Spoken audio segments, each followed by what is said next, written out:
इश्क अगर एक तरफ हो तो सजा देता है, इश्क अगर दोनों तरफ हो तो मज़ा देता है। इश्क प्यार बहुत ही खूबसूरत नाम।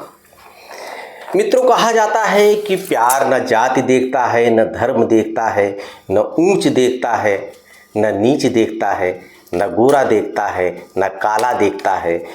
प्यार में सिर्फ भावना प्रधान होती है। लेकिन साथ में तमाम ऐसे दृष्टांत हैं कि जो बात माता पिता नहीं समझा पाते हैं, जो गुरु नहीं समझाता पाता है, प्यार में अगर पवित्रता है तो प्यार की चोट एक ऐसी चोट होती है, ऐसी प्रेरणा देती है कि जो जीवन में आप करना चाहते हैं निश्चित रूप से आपको सफलता मिलती है और आप एक मुकाम तक पहुंचते हैं। आज ऐसे ही दो पवित्र प्रेमियों की कहानी मैं सुनाने जा रहा हूं, जिन्होंने अपने मकसद को पूरा करने में बहुत ही संघर्ष किया और एट लास्ट अपने मकसद को पूरा करके ही दम लिया। मित्रों, अब मैं आता हूं मूल कहानी पर। रवि यूपीएससी की तैयारी करना चाह रहा था। इलाहाबाद में आया, 2 अटेम्प्ट उसने दिया, बहुत मेहनत किया, लेकिन उसको सफलता नहीं मिली। तीसरे अटेम्प्ट जब उसने दिया, प्री क्वालिफाई किया, मेंस क्वालिफाई किया, उसके बाद इंटरव्यू भी दिया, वो टहल रहा था, बहुत परेशान था कि अब की बार अगर सफलता नहीं पाएगा तो बाबा उसको पैसा देना बंद कर देंगे। चूँकि पिता तो पहले से नहीं थे, चाचा जो थे वो ध्यान ही नहीं दे रहे थे घर का। बाबा जी किसी तरह से खेत में जो कुछ पैदा होता था इसके हिस्से में, इनके पिता के जाने के बाद, उससे अपने नाती को, अपने पोते को पढ़ा रहे थे इलाहाबाद में। प्रयागराज में रहते हुए रवि को तैयारी करते करीब 3 साल हो गए थे मित्रों, लेकिन सफलता नहीं मिली थी। बाबा भी अब टूट रहे थे।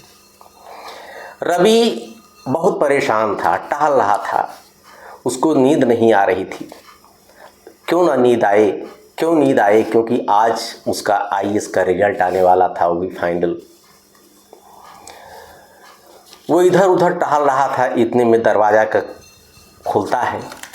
एक लड़की पेपर लिए आती है और कहती है, रवि आज आप सफल हो गए, आज तुम्हारी मनोकामना पूर्ण हो गई। वो लड़की थी राधा, मकान मालिक की लड़की राधा, जो रवि को पढ़ने में बहुत मदद करती थी, चाहे आर्थिक सहयोग हो, चाहे मोटिवेशनल उसका सहयोग हो। कभी जब रवि टूटता था तो राधा ही सहारा देती थी। राधा वैसे तो बहुत कम पढ़ी लिखी थी, पढ़ने में उसका मन नहीं लगता था, लेकिन बहुत भावुक थी। रवि की पढ़ाई देखकर उसके मन में उसके प्रति प्यार था। दोनों लोग एक दूसरे को प्यार करने लगे। चूँकि राधा इसका पढ़ाई में सहयोग करती थी रवि का, लेकिन वो पवित्र प्रेम में पवित्रता थी। राधा का प्रेम ऐसा था कि जिसने रवि को मोटिवेशन दिया, प्रेरणा दी और हमेशा प्रेरित करती रही थी राधा, और उसकी मदद करती थी। चूँकि उसके पिता के पास पैसे थे, आलीशान मकान था प्रयाग में, उसी में एक छोटा सा किराएदार था रवि। जब रवि के पास खाना नहीं होता तो राधा उसको खाना खिलाती थी। पैसे का अभाव होता तो राधा उसको पैसे भी देती थी। राधा भी आज खुश थी, क्योंकि दोनों लोग प्रेमी थे, लेकिन प्रेमी में कहीं भी इन दोनों के, रवि और राधा के प्रेम में कहीं वासना की दुर्गंध नहीं थी, बस सिर्फ थी तो एक पवित्रता। रवि भी राधा का शुभ सोचता था और राधा भी भगवान से प्रार्थना करती थी कि मेरे रवि को भगवान किसी मुकाम तक पहुंचाइए। आखिर वो दिन आज आ ही गया। राधा बहुत खुश थी, उसने पेपर दिया। चूँकि उस समय का समय ऐसा था मित्रों कि मोबाइल भी वही कीपैड वाला शुरू हुआ था, सब कुछ इंटरनेट पे डिपेंड था। रिजल्ट को देखने के बाद रवि की खुशी का ठिकाना नहीं आया रहा। उसने राधा के हाथों को चूम लिया। राधा की आंख में आंसू आ गए, रवि की आंख में आंसू आ गए। राधा ने कहा, रवि आज तो सफल हो गए हो ना, हमें 2 किलो रसगुल्ला चाहिए। रवि ने कहा, मैं सब कुछ करूंगा राधा तुम्हारे लिए, लेकिन क्या करूं मैं, मेरे पास कुछ था नहीं, अब मैं सफल हो गया हूँ। पहला तनख्वाह जैसे पाऊंगा तैसे सबसे पहले तुम्हें खूब रसगुल्ले खिलाऊंगा। यही कहकर रवि के हाथों को राधा चूम लेती है और रवि भी राधा के माथों को चूम लेता है। उसके बाद रवि कहता है कि अब कुछ देर हमें कुछ सोचना है, राधा तुम जाओ घर, नहीं तो तुम्हारे पिताजी नाराज होंगे। वही राधा जब रवि पढ़ता रहता था तो राधा उसको देखती रहती थी। कभी कभी रवि कहता है क्यों हमको देख रही हो, तो रवि कहती है, तो राधा कहती मैं अपना भविष्य तुम्हारे अंदर देख रही हूँ। कल जब तुम सफल हो जाओगे तब मैं कुछ कहे अपने घर पे प्रस्ताव रखूँगी और मेरा प्रस्ताव माना जाएगा। जानते हैं वो प्रस्ताव क्या था, क्या हो सकता था। आज वो सब राधा को याद आ रहा था, स्तब्ध खड़ी थी। रवि कहता है कि राधा अब हमको घर जाना है, तुम अपने घर जाओ, तब तक मैं तैयार हो जाता हूँ, अभी 15 मिनट बाद आना। रवि तैयार होता है। रवि देखता है कि उसके पास पैसे नहीं थे, मुश्किल से 50-60 रुपये थे। वो खाना खाए कि किराए का इंतजाम करे। कुछ देर तैयार होकर बैठा था गुमसुम, चारों तरफ पैसा खोज रहा था, कभी किताब के नीचे, कभी पैंट की जेब में, क्योंकि कई जगह उसको पैसा रखने की आदत थी। 10 मिनट बाद कमरे का दरवाज़ा फिर नॉक होता है और रवि जाके खोलता है तो सामने राधा खड़ी थी। राधा खाने की पूरी थाली ली थी और ऊपर एक सफ़ेद स्वच्छ कपड़ा रखा था जिसमें खाने के तमाम व्यंजन थे। रवि ने कहा राधा तुम नहीं बदली, तुम्हें याद है कि मुझे क्या ज़रूरत है। राधा कई समय पता है तुम्हें भूख लगी होगी।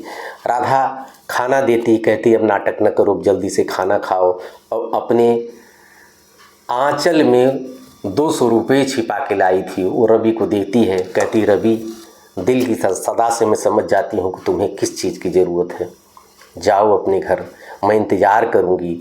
अपने बाबा से मिलो, अपने घर वालों से मिलो। बस रवि भी बहुत भावुक हो जाता है। राधा कहती भावुक होने का समय नहीं है, खाना खाओ और अपने घर जाओ। रवि खाना खाता है, चूँकि दोनों गुमचुप मिलते थे। उसके बाद रवि शाम को, चूँकि राधा ने पैसे दिए थे 200 रुपये, ट्रेन पर बैठता है। रात भर ट्रेन चलती है, अपने घर जाता है। गांव के लोगों को पता लग गया था कि रवि IAS हो गया है। लोग ट्रेन के समय में वहाँ पर झंडा बैनर लिए, फूल माला लिए, गांव के लोग इकट्ठा हो गए। गांव में इनके बाबा भी थे रवि के, चूँकि माँ भी थी। रवि ट्रेन से उतरता है, लोग रवि को फूल मालाओं से लाद देते हैं। रवि तुरंत जाता है, अपने बाबा के पैर छूता है। उसको याद आता है कि बाबा मेरा हाल चाल लेने के लिए कितना परेशान रहते थे।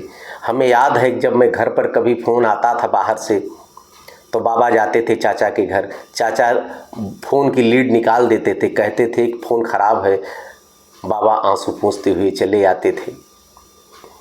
मैं कभी भी इलाहाबाद से फ़ोन करता था तो चाचा कहते थे कौन बुलाने जाएगा, बाबा को बड़ी दूरी पर हैं।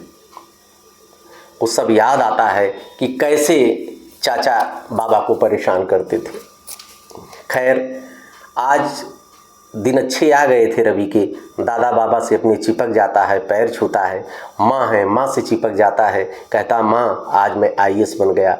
माँ की मुरझाए चेहरे पर जैसे खुशी लौट आई, एकदम गुलाब सा चेहरा एकदम उसका हो गया, फूल सा माँ का, इतनी खुशी थी।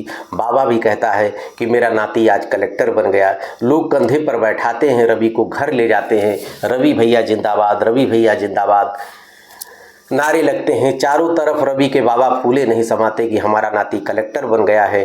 रवि भी मन ही मन खुश था और वो सोचता था कि मैं जाके राधा को सरप्राइज़ दूंगा, तो इसलिए कुछ दिन गैपिंग होना ज़रूरी था। कुछ दिन की बात, उसके बाद ट्रेनिंग का लेटर आ जाता है। ट्रेनिंग करने चला जाता है रवि ट्रेनिंग करता है। ट्रेनिंग पूरी करने के बाद उसको पहली पोस्टिंग होती है। वो सबसे पहला काम करता है कि इलाहाबाद प्रयागराज जहाँ पर राधा अपने पिता के साथ रहती थी, वो गाड़ी बैठता है, अर्दली साथ में थे, ड्राइवर और पुलिस सिक्योरिटी के साथ गाड़ी उसकी इलाहाबाद की तरफ चल पड़ती है। जैसे प्रयागराज नज़दीक आता है, कल्पनाओं में डूबा था रवि, कभी जाऊंगा तो राधा से किस तरह बात करूंगा, कैसे हमसे मिलेगी, कैसे हमसे खिलखिलाएगी। सबसे पहले उसका मैं रसगुल्ला दूंगा, उसके बाबा का पैर छूँगा, उसके बाद मैं धीरे से कहूँगा कि बाबूजी मैं राधा से शादी करना चाहता हूँ। और मना तो बाबूजी करेंगे नहीं, चूँकि मैं आईएएस बन चुका हूँ। ये उसके मन में भाव था। आता है प्रयागराज, बाबूजी कहता था मकान मालिक को अपने, जैसे राधा के घर के नज़दीक आता है तो चौराहे पर जो एक रसगुल्ले की दुकान थी मिठाई की, वहाँ पर ढेर सारा रसगुल्ला लेता है और घर पहुँचता है राधा के घर, तो देखता है कि राधा के बाबा पिताजी गुमसुम बैठे हैं। जाता है, पाँव छूता है, बाबू आप इतने कमज़ोर कैसे हो गए। बाबूजी भी पहचान लेते हैं, अरे रवि तुम तो जैसे सिलेक्शन तुम्हारा हुआ तुम तो भाग गए बेटा, हमसे मिले भी नहीं। यही कहकर रवि को गले से लगा लेते हैं। रवि धीरे से पूछता है कि बाबू आखिर राधा कहाँ पे है। तो कहते हैं बाबूजी कि बेटा राधा तो भाग गई। रवि के पांव से जैसे ज़मीन खिसक गई, कहीं बाबू क्या हुआ, आखिर क्यों राधा मेरी भाग गई, बताओ ना। बाबू एकदम उछलने लगता है, रवि आंसू निकलने लगते हैं, राधा को क्या हुआ, आखिर क्यों भागी। तो कहते हैं राधा के पिताजी कि बेटा काफ़ी दिन तक तुम्हारा उसने इंतज़ार किया, फिर मैंने कहा कि वो पागल हो गई थी, वो कह रही थी कि मैं रवि से शादी करना चाहती हूँ। दिमाग भटकाने के लिए मैंने कहा बेटा वो आईएएस बन गया, तुमसे शादी कहाँ करेगा। मैंने एक क्लर्क से उससे शादी कर दी और शादी के एक दिन पहले तुम्हारा नाम लेते हुए पता नहीं कहाँ भाग गई। मैंने बहुत खोजने का प्रयास किया, अभी तक मुलाकात नहीं हुई। रवि के नीचे से ज़मीन खिसक जाती है पाँव तले, और वो मिठाई का लदा हुआ मिठाई उसके गाड़ी में थी, वो मिठाई वो भी भूल गया कि बाबूजी को मिठाई दे दे। वो तुरंत बैक होता है और राधा को खोजना शुरू करता है। पूरे प्रयागराज में राधा को खोजता है, राधा कहीं नहीं मिलती है। अंत में वो टूट जाता है रवि और उसकी गंदी आदतें शुरू होती हैं। वो शराब पीने लगता है। 4-5 महीने और बीता राधा को खोजते हुए। आखिर राधा कहाँ पे चली गई, खोज रहा था रवि, राधा को कहीं नहीं मिली। और इधर घर वाले दबाव कर रहे थे कि बेटा तुम आईएएस अधिकारी बन गए हो, अब शादी कर लो। तमाम रिश्ते आने लगे, लेकिन गुमसुम बैठता रहता रवि। रवि के बाबा जी भी बहुत समझाते हैं कि बेटा कब तक गम में डूबे रहोगे, कब तक राधा को खोजोगे तुम, शादी कर लो। आखिर नहीं मिल रही राधा तो क्या करें, मैं तो शादी कर ही देता, चूँकि आज आईएएस बन चुके हो, कोई कमी भी नहीं थी। लेकिन अब शादी तो करना चाहिए, उम्र भी तुम्हारी अब शादी योग्य हो गई है। लेकिन रवि कहता है कि बाबा हमको परेशान न कीजिए, जो कुछ ज़रूरत हो आप लीजिए, लेकिन मैं शादी नहीं करूँगा। उसी दौरान एक विजय कुमार नाम का एक मित्र था, उसका मार्केटिंग इंस्पेक्टर पहले हो चुका था, उसकी पोस्टिंग भी बिहार में थी। उसका फ़ोन आता है कि रवि मेरे पास भी चले आओ मिलने के लिए। रवि तो जाना नहीं चाहता था, लेकिन जिद करता है विजय, कहता चले आइए मिलने के लिए, प्लीज़ रवि, तुम्हारी भाभी भी आई है, नई नई शादी हुई थी विजय की। अंत में रवि सोचता है चलो कुछ दिन के लिए मेरा मूड भी ठीक हो जाएगा। वो बिहार के लिए चल देता है। बिहार सासाराम में पोस्टिंग थी विजय की। वो गाड़ी पर बैठता है, अर्दली साथ में थे, ड्राइवर पूरी सिक्योरिटी के साथ बिहार को गाड़ी जा रही थी। रास्ते में राधा के बारे में ही सोचता रहता था, सोच रहा था रवि, सोचता था कि मेरी राधा कब मिलेगी। अंत में वो टूट चुका था और शराब भी पीना शुरू कर दिया था। नीचे गाड़ी के नीचे से शराब निकालता और उसके बाद पीने लगता। परेशान था रवि, क्या करे। नज़दीक आ रहा था विजय का घर, तो घर के बाहर पहुंचता है कि विजय की पत्नी, दोनों लोग स्वागत करते हैं रवि का, घर पे ले जाते हैं। बढ़िया टॉप पूरा अधिकारी लग रहा था रवि, उसके सारे फैशन मतलब कपड़ा लत्ता जूता हर चीज़ एकदम पूरा जिसे का अधिकारी होते हैं उस तरह था। काफ़ी स्मार्ट हो गया था रवि। लेकिन बस एक ही गम था उसकी ज़िंदगी में, राधा का। जैसे वो घर जाता है ड्राइंग रूम में बैठता है। विजय कहता है कि तुम अपनी भाभी से बात करो, तब तक मैं मार्केट जा रहा हूँ, अभी कुछ देर में आता हूँ। विजय मार्केट जाता है, इतने में किचन से आवाज़ आती है बहुत तेज सी, और विजय की पत्नी डांटती हुई कहती है, राधा क्या टूट गया घर में? तो राधा का नाम सुनते ही रवि स्तब्ध हो जाता है और वो कहता है किसका नाम लिया? कहीं नहीं, काम वाली आई है मेरे यहाँ, अभी नई नई आई है, कहती है किसी कलेक्टर को खोज रही हूँ, कलेक्टर से शादी करूँगी। आखिर कौन कलेक्टर उससे शादी करेगा? लेकिन इतना सुनते ही रवि चौंक जाता है, सीधे बिना ये भी नहीं सोचा कि दूसरे का किचन है, सीधे किचन की तरफ भागता है। देखता है राधा पसीने पोंछ रही थी, शरीर उसका काला पड़ रहा है, बर्तन धुल रही थी। उसने कहा, अरे राधा।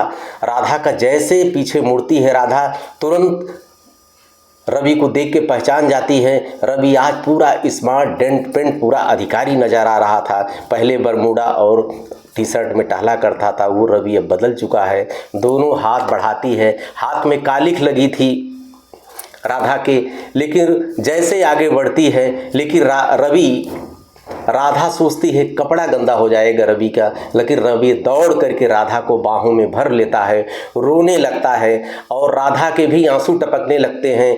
इतने में देखा विजय भी आ गया। विजय की पत्नी, दोनों लोग स्तब्ध थे। अरे काम वाली को कैसे चिपका लिया रवि ने, लोग सोच नहीं पा रहे थे। पर रवि कहता है कि विजय, मेरी राधा मिल गई, यही है मेरी राधा। बस परेशान हो जाता है विजय, और विजय की पत्नी भी। दोनों लोग रोए जा रहे थे। उसके बाद जैसे उनको नियामत मिल गई, विजय भी शर्मिंदा था, जिसको नौकरानी समझ रहा था वही राधा थी जिसके बारे में रवि ने कभी उससे चर्चा किया था। फिर विजय कहता है, रवि कहता है कि राधा अब मेरे साथ चलो। राधा को लेता है, अपने पकड़ता है रवि, उसके बाद चाय पीता है। दोनों लोग गाड़ी में बैठते हैं। राधा रवि के कंधे पे सर ढले रख के सोचती है, या मेरे मालिक, या मेरे भगवान, आज मेरी तपस्या का फल मिल गया, आज रवि हमें दोबारा मिल गया। रवि उसको सर पे हाथ रखता है। रवि कहता है कि राधा अब तुम मेरे साथ रहो, ज़िंदगी भर मेरे साथ रहो। मेरी राधा मिल गई, आज मैं IAS बना हूँ। कितनी बार टूटा, कितनी बार परेशान हुआ, कितनी बार मेरा विश्वास डिग गया, लेकिन एक राधा ही थी जो हमें साथ देती रहती थी और हमारे लिए लाइट चली जाती थी, मेरे लिए दीपक लेके आती थी। पैसा नहीं होता था तो पैसा भी हमको देखती थी, कहती थी कि इस किताब को मैंने पढ़ते कहीं किसी को देखता है, जबकि कम पढ़ी लिखी थी। वही है पवित्र प्रेम। पवित्र प्रेम का रिजल्ट आपने देखा। पवित्र प्रेम यही जो कहता है, प्यार अगर दोनों तरफ हो तो मज़ा देता है, प्यार अगर एक तरफ हो तो सजा देता है। प्यार में अगर पवित्रता है तो निश्चित रूप से उसका परिणाम सुखद होगा, जिसका जीता जाता उदाहरण आपके सामने रवि और राधा हैं। आप इसी तरह से मोटिवेशनल कहानियाँ लेकर आऊँगा। देखते रहिए अयोध्या दर्पण। ढेर सारी शुभकामना आपको।